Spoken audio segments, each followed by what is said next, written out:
ಮಾಜಿ ಪ್ರಧಾನಿ ದೇವೇಗೌಡರ ಪತ್ನಿ ಚಿನ್ನಮ್ಮ ಅವರ ಅಗಲಿಕೆಯಾಗಿ ಹಲವು ದಿನಗಳಾದರೂ ಕೂಡ ಅವರ ಚಿನ್ನದಂತಹ ಗುಣ ಇಂದಿಗೂ ಜೀವಂತವಾಗಿದೆ. ಎಲ್ಲರೂ ಕೂಡ ಅವರ ಗುಣವನ್ನೇ ಕೊಂಡಾಡ್ತಾ ಇದ್ದಾರೆ.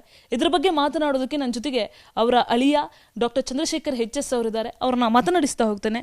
ಸರ್, ಮೊದಲನೇದಾಗಿ ನೀವೇನು ಹೇಳ್ತೀರಾ ನಿಮ್ಮ ಅತ್ತೆಯವರ ಬಗ್ಗೆ? ಎಲ್ಲರಿಗೂ ನಮಸ್ಕಾರ. ನಾನು doctor HS Chandrashekhar, professor of orthopaedics. ನಾನು former director of Sanjay Gandhi institute of trauma and orthopaedics. ಅಲ್ಲಿ 33 ಇಯರ್ಸ್ ನಾನು ಸರ್ವಿಸ್ ಮಾಡಿದ್ದೀನಿ. ನನ್ನ ಮದುವೆಯಾಗಿದ್ದು 1887. ನನ್ನ ಚೆನ್ನಮ್ಮನವರ ಜೊತೆ ನನ್ನ ಮದುವೆ ಆದಮೇಲೆ ಅವ್ರ ಜೊತೆನೇ ಒಟ್ಟಿಗೆ ನಮ್ಮ ಒಟ್ಟು ಕುಟುಂಬ ದೇವೇಗೌಡರು ಎಲ್ಲ ಮಕ್ಕಳುಗಳು ಸಹ ಒಟ್ಟಿಗೆ ಇದ್ವಿ ಒಂದಾನೊಂದು ಕಾಲದಲ್ಲಿ. ಅವಾಗಲಿಂದ ಇಲ್ಲಿವರೆಗೆ ಅವ್ರ ಜೊತೆನೇ ನಾವು ಒಟ್ಟಿಗೆ ವಾಸ ಮಾಡ್ತಾಯಿದ್ವಿ. ಅವರು ವ್ಯಕ್ತಿತ್ವದ ಬಗ್ಗೆ, ಅವರ ಹೇಗೆ ಬದುಕಿದ್ರು, ಯಾವ ರೀತಿ ಬಾಳಿದ್ರು, ಅದೆಲ್ಲ ನನಗೆ ಆ್ಯಸ್ ಎ ಡಾಕ್ಟ್ರಾಗಿ ಅಸೆಸ್ ಮಾಡಿದ್ದೀನಿ. ಆ್ಯಸ್ ವೆಲ್ ಆಸ್ ಒಬ್ಬ ಹ್ಯೂಮನ್ ಬೀಯಿಂಗ್ ಆಗಿ ಅಸೆಸ್ ಮಾಡಿದ್ದೀನಿ ನಾನು. ಇಲ್ಲಿ ಡಾಕ್ಟ್ರಾಗಿ ಅಸೆಸ್ ಮಾಡೋದೇನು ಬೇಕಿಲ್ಲ. ಒಬ್ಬ ಜನರಲ್ ಸಿಟಿಸನ್, ಒಬ್ಬ ಈ ಸೊಸೈಟಿ ವ್ಯಕ್ತಿಯಾಗಿ ಅವ್ರದ್ದು ಪರ್ಸನಾಲಿಟಿ ಏನು, ಹೇಗೆ ಅನ್ನೋದನ್ನ ನನಗೆ ಗೊತ್ತಿರೋ ವಿಷಯ ನಿಮ್ಮ ಜೊತೆ ಶೇರ್ ಮಾಡ್ಕೋತೀನಿ. ಈಗ ಶನಿವಾರ ಜುಲೈ 18 ಸಾಯಂಕಾಲ 4:40 ಅವರು ಪ್ರಾಣ ತ್ಯಜಿಸಿದರು.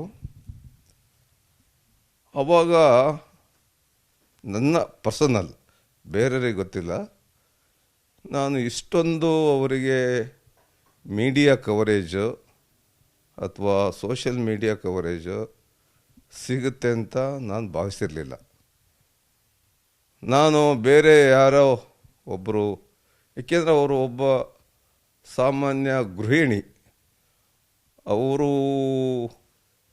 ಇಷ್ಟು ದೊಡ್ಡದ ಮಟ್ಟದಲ್ಲಿ ಸೋಷಿಯಲ್ ಮೀಡಿಯಾ ಹಾಗೂ ಮೀಡಿಯಾದಲ್ಲಿ ಪ್ರಾಮುಖ್ಯತೆ ಸಿಗುತ್ತೆ ಅಂತ ನನಗೆ ಗೊತ್ತಿರಲಿಲ್ಲ.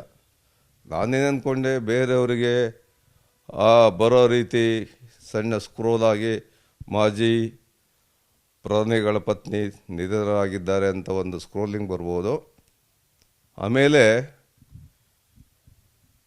ಆ್ಯಸ್ ಯೂಶ್ವಲ್ ಒಂದು ಅವ್ರದ್ದು ಕ್ರಿಮೇಷನ್ ಆಗ್ತದೆ, ಒಂದು ತಿಥಿ ಅದು ಒಂದು 11ನೇ ದಿವಸ ಕಾರ್ಯ ಆಗ್ತದೆ ಅಂತ ಅಂದ್ಕೊಂಡಿದ್ದೆ. ಬಟ್ ನಾವು ಆಸ್ಪತ್ರೆಯಿಂದ 7:30 ಹೊರಟ್ವಿ.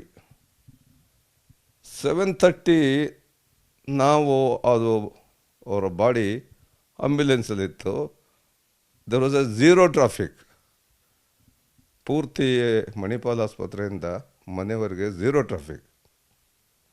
ನನ್ನನ್ನು ಸಹ ಫಾಲೋ ಮಾಡ್ತಾಯಿದ್ದೆ ನನ್ನ ಕಾರಲ್ಲಿ. ಅಲ್ಲಿ ನೋಡ್ತೀನಿ ಎಲ್ಲ ಪ್ರೆಸ್ನವರು ಎಲ್ಲ ಫಾಲೋ ಮಾಡ್ತಾ ಇದ್ದಾರೆ. ನಾನು ಅಂದ್ಕೊಂಡೆ, ಇದೇನು ಯಾಕೆ ಬರ್ತಾ ಇದ್ದಾರೆ, ಏನು, ನನಗೆ ನಿಜವಾಗ್ಲೂ ಐ ವಾಸ್ ಸರ್ಪ್ರೈಸ್ಡ್. ಆಮೇಲೆ ನೋಡಿದ್ರೆ ಫಾರ್ ದ ಲೈವ್ ಕವರೇಜ್, ಇದು ಎಲ್ಲಿ ಸ್ಟಾರ್ಟ್ ಆಯಿತು ಅಂದರೆ ಮಣಿಪಾಲ್ ಆಸ್ಪತ್ರೆಯಿಂದನೇ ಸ್ಟಾರ್ಟ್ ಆಯಿತು ಇವರ ಕವರೇಜ್. ಆಮೇಲೆ ಮನೆ ಹತ್ರ ಬರೋ ಅಷ್ಟೊತ್ತಿಗೆ ಮನೆ ತುಂಬ ಜಾಮ್, ಜನಗಳು, ಬ್ಯಾರಿಕೇಡ್ಸು, ಪೊಲೀಸ್ನವರು ಎಲ್ಲ ಜಾಮ್ ಆಗಿತ್ತು. ನನಗೆ ನಿಜವಾಗ್ಲೂ ಆಶ್ಚರ್ಯ ಆಯಿತು.